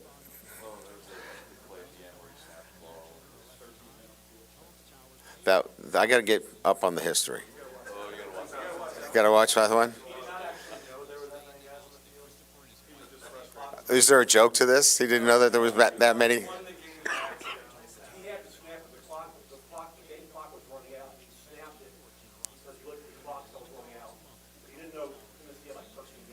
Oh, they did too. So we got a penalty, re-snap, win the game. Of course, that's how he's historic in this sport. I get it. Let's try to do something better. Thank you. Coach Brian Kelly for this week's Brian Kelly press conference as the Tigers get ready to take on number 8 Tennessee inside Tiger Stadium coming up this Saturday. Again, kickoff at 11 a.m. Got to get things started early on this Saturday. We'll take a quick break. We'll come back, give you some last-minute news and notes before we send you on your way. It's been the Brian Kelly press conference delivered by ASAP.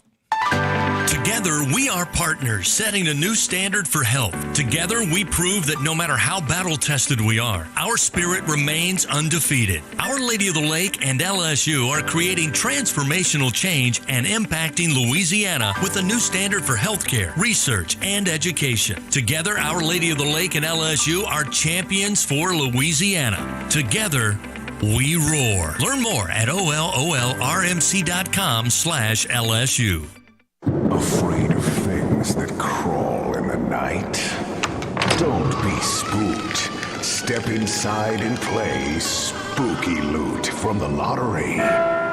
Win up to $13,000 for frightening scenes.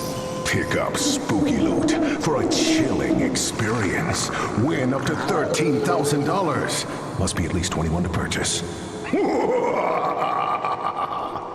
Mark Griffin here of the Griffin team, ready to put our combined 16 years of experience in the mortgage industry to work for you and your family. Whether you're buying, building, or renovating, the Griffin team at GMFS Mortgage may be able to help save you time and money. It starts with a 5-minute call to 225-806-4846 to put the Griffin team to work for you. That's 806-4846. NMLS number 285621, branch NMLS number 378207, equal housing lender, mortgages originated by GMFS NMLS number 64997, are subject to credit and property approval. FFA has really given me the opportunity to broaden my horizons. FFA has ignited my passion in agriculture. Being an FFA has definitely sparked something that I didn't know was there. Saints fans, support the Louisiana FFA and students like these by registering to win a one-of-a-kind Saints John Deere Gator from Sunshine Quality Solutions. Text Saints Gator to 855-202-2100 to purchase your raffle tickets. Sunshine Quality Solutions and John Deere are here for you for every kind of field goal. This is the Brian Kelly Press Conference, delivered by ASAP. Little overview of Coach Brian Kelly today. Again, good news. Jaden Daniels expected to be 100% after coming out of the game this past Saturday down the stretch in the fourth quarter. Coach said felt better yesterday, felt better today, and again, no structural damage. He should be good to go on Saturday. Also, congratulations, B.J. Ojulari, SEC Defensive Lineman of the Week, for his performance in the matchup against Auburn. Also, LSU and Florida. Kickoff time in the Swamp next week, 6 p.m. Central Time, 7 p.m. prime time in the Eastern Time Zone. Coming up later this week, The Brian Kelly Show, Thursday night, 7 o'clock, coming to you live from TJ Ribs. Hope to see you out there. And then, of course, we'll get it cranked up early on Saturday. LSU Game Day presented by 3 Olives will get going at 9 a.m. with Hunt Palmer, Marlon Favorite, and Brandon Taylor. Then we'll go across the street. Doug Morrow and Gordy Rush will join me for the call of the game. Number 8, Tennessee, and your number 25, Fighting Tigers of LSU, with kickoff just after 11 o'clock. That'll wrap things up for this week's Brian Kelly Press Conference. Again, thanks to Gordy Rush. Thanks to you as well. Join us again next week, same time, same channel, for the Brian Kelly Press Conference, delivered by ASAP. This is the Brian Kelly Press Conference, delivered by ASAP.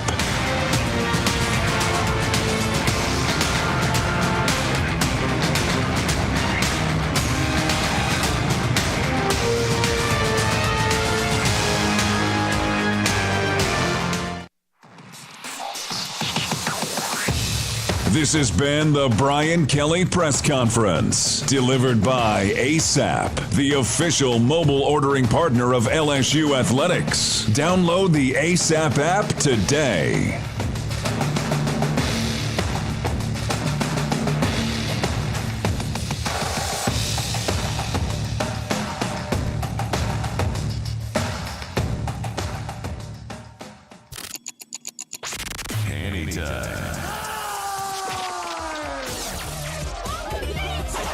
Anytime. A daily look at sports from our resident historian. Your sports break during your lunch break. Now, here's Charles Sandegriff. Anytime 104.5 ESPN Baton Rouge. Podcast is posted for the day. Gordy and I doing a little breakdown of LSU and Auburn. Get that 104.5ESPN.com, Apple, Spotify, all the places you get podcasts. So Brian Kelly, I thought today said a lot, and he said it in a pretty palatable manner. See, because at one point he had to actually tell a guy, "Do you want me to call out players by specific names?" And he said, "No, okay, all right," because you can't do that anymore because everybody's too sensitive. You know, you're not allowed to You have to say that the passing game stinks without saying that the quarterbacks and the receivers stink, okay? You can say that the passing game is having problems, and everybody knows this. He even said, hey, listen, everybody should be asking the same questions. Don't worry, they are. But you can't go out there as a coach and say this player is not doing a job because everybody's too sensitive. You can't do that anymore, okay? You should be able to still do that. Everybody should still be accountable, but you can't do that anymore. So, but if you listen to him, he said a lot of the things that the fans are asking. So when you talk about the passing game and why these receivers are not getting involved, there's several layers to it. It's not all just on one person. So when he says that you have to look at yourself, are we coaching it well enough? Are we highlighting the right players? The receivers have to look at themselves. Are they running good enough routes? The quarterback has to understand that the receivers are not going to always be wide open. You have to get aggressive, and you're going to throw some interceptions. If you would turn the volume up on him, put a whistle around his neck, and put him out on a field, I would imagine that's about what he's saying to all of the players that are involved in the passing game. But again, you have to say it nicely because you can't hurt anybody's feelings. So I think that if you really listen to him, he's saying a lot of the same things. Look, our receivers could be running better routes. They could have fewer drops. Our quarterback is not delivering them the football when we need him to. He's not taking some calculated but necessary risks in throwing the ball down the field. We're going to get to Tennessee, more later in the week, but I've been saying this for a month, that the most impressive thing about Hendon Hooker is that this guy leads the nation in yards per attempt and has not thrown an interception. That's an amazing statistic, okay? Him and a kid from TCU, Max Dugan, also, but Dugan has fewer touchdown passes, but it has the exact same yards per attempt average, number one in the nation, and neither one of them's thrown a touchdown pass. But Hooker has done it at a higher volume than what Dugan has. Right now, nobody is playing quarterback better than Hendon Hooker. Nobody. Michael Penix is playing great. C.J. Stroud is playing great. Max Dugan is playing great, but nobody's playing any better than Hendon Hooker. So when you hear the frustration in his voice when he says all of these things are contributing to this. He didn't spend a lot of time talking about the drops, but I've got a theory on that, and it's a baseball analogy, okay? If a pitcher is working fast, the defense behind him, in general, okay, you can't have a catcher playing shortstop, but in general, the defense is better. If you're not, then the defense tends to get worse. I think the same thing is going on here with the receivers. They're getting so few balls in their direction that they never get into a rhythm, that they never feel comfortable that if they're in the right spot, that the ball is for sure going to be there. I don't know how you fix that other than throw them the ball more. And it's going to take Daniels having the confidence in himself to throw the ball down the field, knowing that, yes, from time to time you're probably going to throw an interception. He talked about Boutte. I think that there is a growing belief that Boutte is pouting and he's not into it. I don't necessarily think that. I think early in the season I did. But honestly, if Boutte wasn't really into it, he would have left. There's a lot of things that are going to factor into where he gets drafted next year. But if he wasn't into this, if he didn't want to be here, he would be gone. I mean, they'd cover it with some kind of injury or something, but he would be gone. That's what happened last year. You just, my something hurts. Okay. And you punch out mentally. Boutte hasn't done that. I think that I was actually expecting this to be one of the games where he broke out and got some balls, and he didn't. They tried to get the ball on one of the end rounds. That ended up getting called back for an illegal block. So all of these guys are still engaged. It's just going to be a matter of you're going to have to force the quarterback to throw the ball down the field. Now, I don't know what kind of results you're going to get out of that, but you're going to have to do it because Kelly's right. If you just have heart and courage and you fight real hard, but you don't execute in the passing game, you're not going to be able to beat most of the teams on the schedule that are left on the schedule. So I thought he kind of spread it around when he talked about the problems with the passing game. A lot of it's on the quarterback. Some of it's on the coaches. Some of it's on the receivers. That's what they've got to get. That's what they've got to get fixed. Do you fix it with Jaden Daniels? Do you fix it with Garrett Nussmeier at some point? Nussmeier, will throw the ball down the field, and yes, there will be interceptions. That I can promise you. Does he? You have to ask yourself right now who gives them a better chance to win. And right now, right this second, as long as he's healthy and the MRI cleared, Jaden Daniels gives you the best opportunity to win. But he's going to have to make adjustments in his game if that is going to continue to be the case. The news was good on Sevyn Banks, not for his return anytime soon, but that what could have been a catastrophic injury is something that in the next 5 to 6 weeks he will be able to heal from. The news on Major Burns was also good, but it is going to require them to be without him for another several weeks. So news mostly good. Liked what he said. I should have said something about B.J. Ojulari at the top, because that was absolutely a game-changing play, and it was not in any way anything other than an extraordinary play made by a high-level. He called it a captain's play.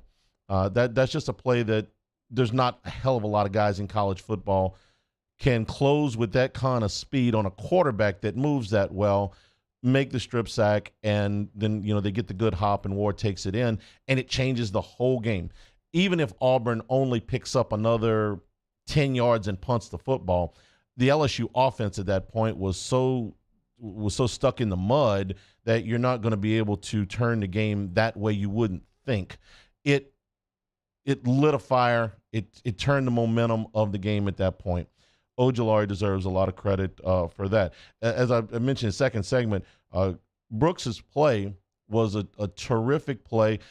House was talking about it a little bit after the game. He said that's one of those ones where we had scouted that. We knew exactly what was coming. Brooks knew exactly where to be, went there, and made the play.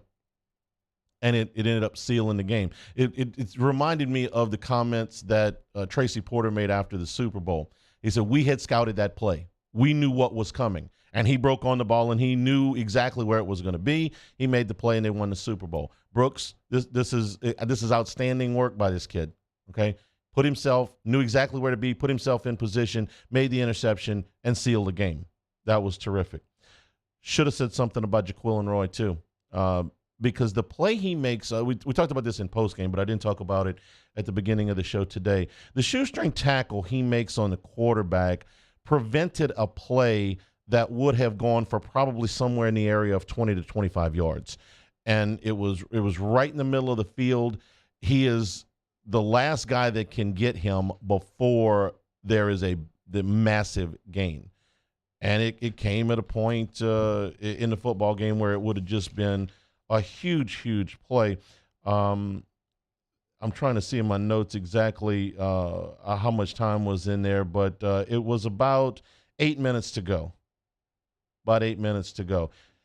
That was a huge. That's one of those plays that maybe gets lost, but that was an absolutely huge play. And finally, yes, it's T-Bob week. T-Bob Hebert, author of one of the most, can we say famous or do we say notorious I would say plays? more infamous, right? Yeah, plays in LSU history.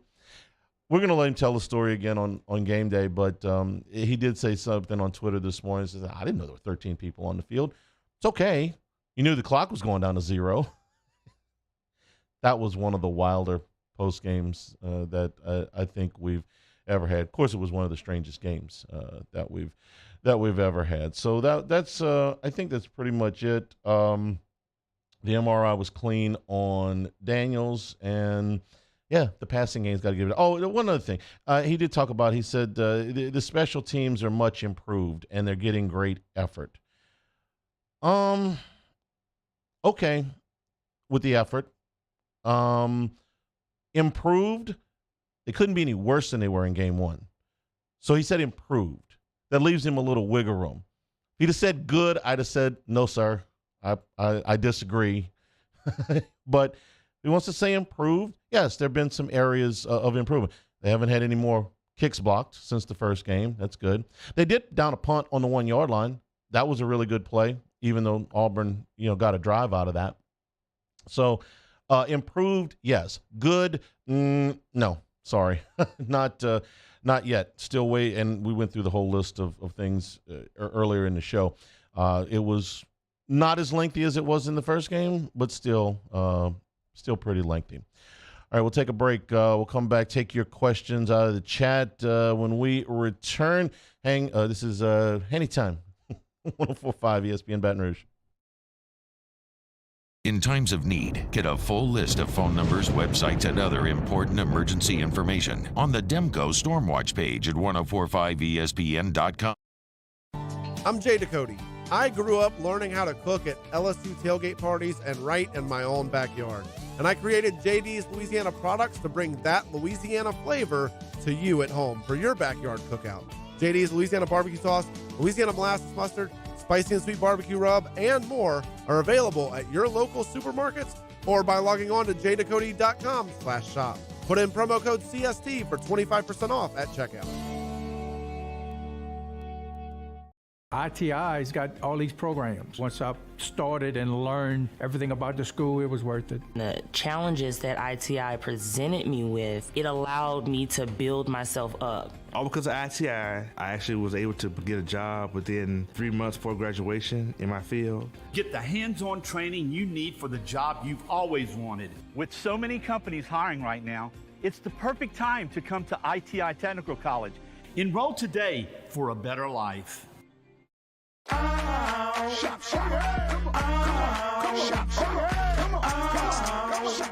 Order curbside pickup online or with Rouse's Market Shopping app and let Rouse's personal shopper shop for you. Curbside pickup is free and you pay the same price for groceries as in-store. Use code SAINTS20 and save $20 on orders of $100 or more. That's curbside convenience. Shopper style. Oh, yeah!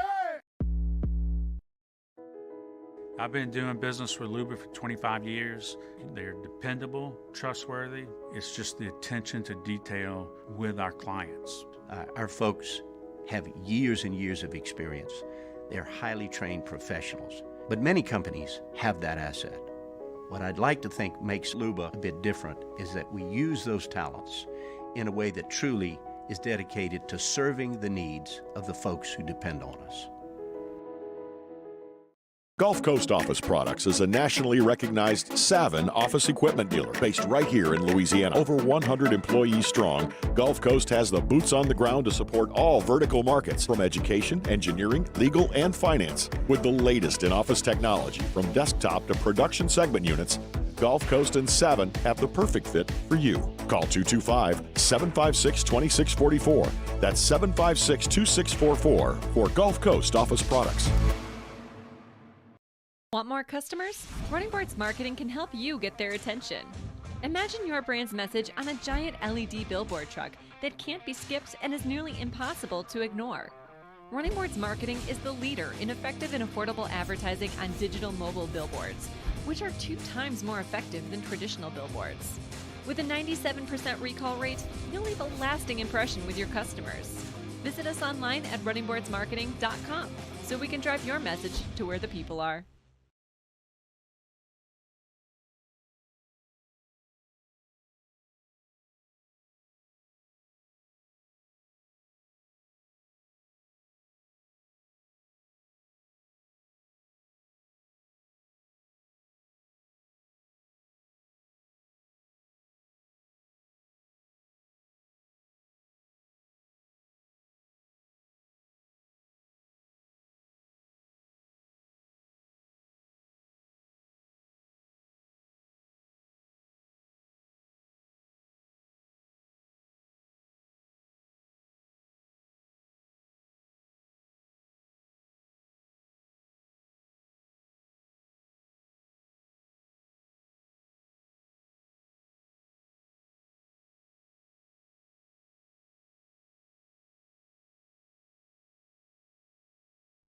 Monday evening edition of Game Time presented by Bet Rivers. We're live at Rouge Creole in Perkins Row, recapping all of the college and NFL action from the weekend on 104.5 ESPN Baton Rouge.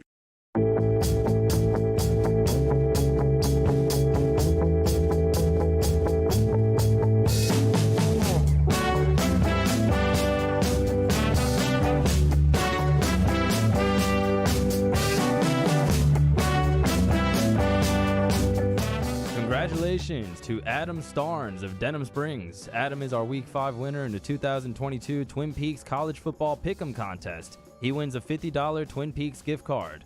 Don't forget to make your picks for Week 6 by 5 p.m. on Thursday. Play the 2022 Twin Peaks College Football Pick'em today at 1045ESPN.com. This is Hanny Time with Charles Hannegriff on 1045 ESPN Baton Rouge. Okay, if I didn't mention it earlier and they didn't mention it before they got out of the press conference, the Florida game is at 6 o'clock. 6 o'clock start in Gainesville a week from this Saturday. By the way, this Saturday we will be a little bit shorter pregame, a little bit longer postgame. We'll be going on at 7 o'clock in the morning from studio, and we'll be at Rouse's for postgame following LSU and Tennessee. So some questions that we have. First of all, this one was more of a statement than a question, but I think this is interesting. It says that if Jaden Daniels we've seen enough of Jaden Daniels to know he's not going to throw the ball down the field. So if he can't run as effectively with the injury, I don't think he gives LSU the best chance to win Saturday. That's from Brambo.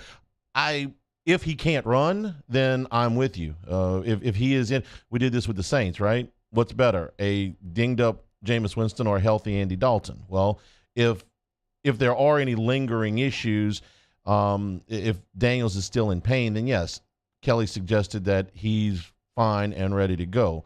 Only those guys know for sure. So, yeah, I agree with you if he is injured. I don't think it's that he can't throw the ball down the field. I just think it's that he won't. Maybe it's because it's been drilled into him so much, don't turn the ball over, don't turn the ball over, don't turn the ball over, that they've, made him a little bit gun shy. Or maybe he's heard that from, I don't know where.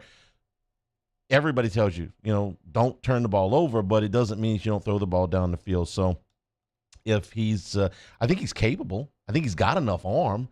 I've seen him do it. Is he going to do it? I mean, is it going to be ever going to be a high percentage guy? Probably not. But it doesn't mean he's not capable of doing this. As Kenny, do I enjoy Texas A&M losing the same way Hunt and Hill do? No. The one team I take great joy whenever anything bad happens to them is Alabama. Everybody else is kind of I go through my moments. When I was in college, I had relatives that went to Texas A&M, so and that rivalry was fun because they weren't in the league at the time, but it was a really good non-conference game, and it was almost always at the beginning of the season. So we went there and stayed with them when LSU played in College Station. They came here and stayed with us when we played in Baton Rouge, and most of those games were entertaining. So at that time, it was. And then when Spurrier was at Florida, that was the big game. And then so many of the Auburn games. But no, nothing stays constant except my dislike for Alabama. Why didn't I take Jeff's call on Saturday night? I took everybody's call that called. Anybody that called, I took the call. The question I asked Kenny, how about we say the special teams were just a little bit better? Okay, little. I think that's probably that's probably good. A little bit better. Yeah. By the way, on the Alabama quarterback, Bryce Young is day-to-day, according to Nick Saban's press conference today. Day-to-day. What do we nickname this game? The Coy Moore game. Okay, Moore put himself in that position. He ran his mouth a little bit last week. Okay. But I can't put that pass all on him. That was one of the dumbest calls of the entire weekend. Why in the world, after you'd put a drive together like that, would you put the ball in the hand? Why the need to run a gadget and a slow developing gadget in close quarters? I mean, you're in the red zone at that point. It's not like you've got the whole field to work with. So should he have thrown it? No. If he had thrown that ball 100 times in that situation with that coverage, he would have completed 0 of them, not a single one. Everybody was covered. LSU had to play sniffed out cold. He should have just eaten it, gone down, and lived to fight another day. But the call never should have been made in the first play. I thought that one was pretty bad. Ask Hanny, if we score no points the entire first half, does Kelly putting us in a bad spot again? I think that this is the game that if they struggle early on offense, that Kelly will consider making a change that is not injury related. Yes, I do. Now, what kind of spots LSU going to be in at that point? I who can say? But I do think that if you listen to the tone, he had to answer the same question 3 different ways because it keeps getting asked different, and they were all reasonable questions. Hey, what are you going to do to fix this? He even said, hey, these are the questions you should be asking. I think at some point, if the message doesn't get across, yes, he will consider making a change. That's the way I read it. Here is my question, guys. I'm gonna throw this one at you two, at Taylor and Mario. I think we did this deal where who are your top 5 coaches in the NFL? We did this on Jimmy's show. Who are your top 5 coaches in the NFL outside of Bill Belichick? And some of our names were similar and some of them were different. But one of the names that was at high on everybody's list was John Harbaugh. I think Harbaugh's a terrific coach. Why, with 4 minutes to go, a little over 4 minutes to go, 4th and goal at the Buffalo 2 in a tie game, do you not kick the field goal?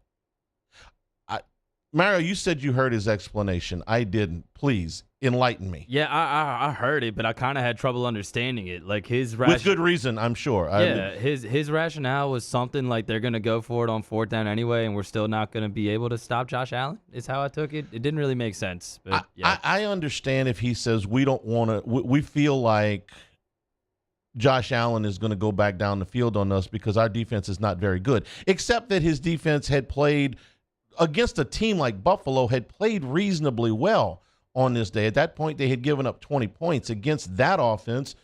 That's a perfectly acceptable outing. You're telling your defense that you can't make one more stop.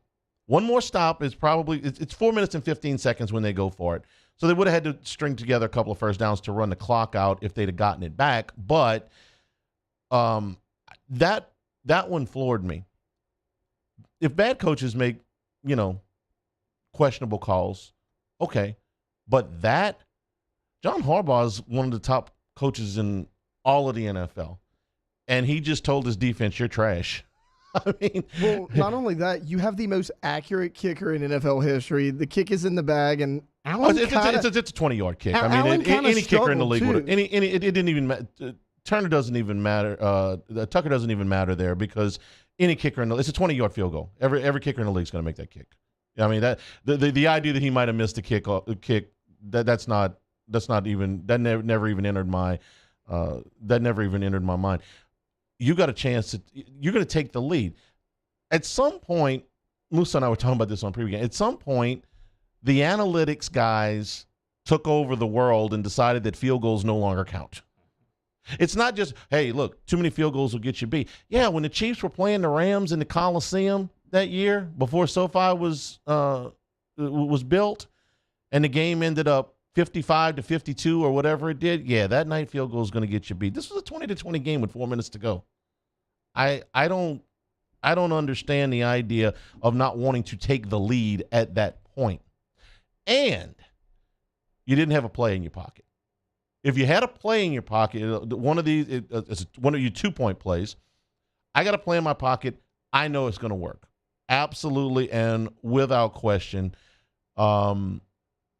They didn't have that. One of these ones where you just, you go out there and there's a guy that's wide open because they've noticed something in film work and they're like, hey, we run this guy's going to be wide open. They didn't have that. Ask Hanny, why doesn't Kelly jump on Daniels like he did on Nussmeier? Because he's showing favoritism right there. I can't tell you why he didn't jump on. Maybe he jumps on Daniels in practice. I don't know. My understanding was his problem with Nussmeier at that point was that he wasn't letting the clock run down enough, and that's what he was I could be wrong, but I think that's what he was primarily aggravated about. And that's not a I haven't seen him jump those guys for making bad throws. I think I've seen him jump those guys for making bad decisions. It takes no talent to watch the clock run down from, the wherever it is to 3 instead of 13 or 10 or whatever it was he snapped it at. So he's got a starting quarterback and he's got a backup quarterback. You coach everybody a little bit different. You treat everybody fairly but not equal. Some guys respond better to a pat on the back, and some of them respond better to kicking the seat. I guess that's just him doing that. I don't know, but I think his primarily, is that the way you guys saw it? I thought that was his primary issue, was that he didn't let the play clock run down enough, and he wanted to take some more time off the clock. I think that's what he was. I think that's what he was screaming about at that point. Yeah, because it was a throwaway. There was nobody there. He didn't take a sack, didn't throw a pick. Yeah, that had to be what it was. Yeah, he was snapping the ball with too much time left on the play clock, I think was what his I think that's what he was what his issue was. All right. What we got? We got Niners and Rams tonight. Monday Night Football. Be with Jimmy out on Game Time. We'll be over at Rouge Creole from 6 until 8. Tomorrow, Dwayne Colucci's with us from Las Vegas. So appreciate it. For Mario and Taylor, I'm Charles Anniger saying thank you and good afternoon. Hunting Hill is next. It's been Hanny Time, 104.5 ESPN Baton Rouge.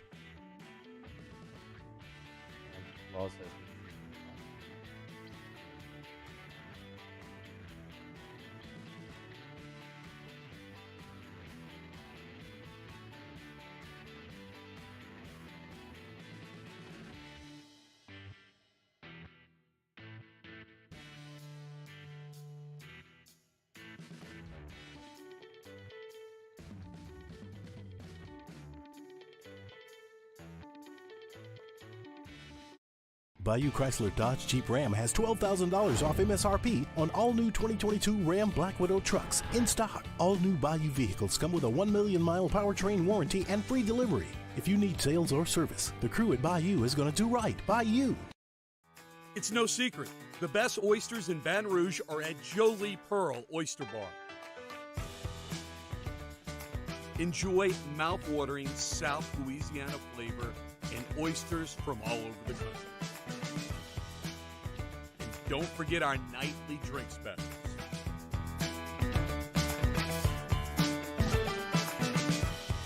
Jolie Pearl Oyster Bar, located in downtown Baton Rouge.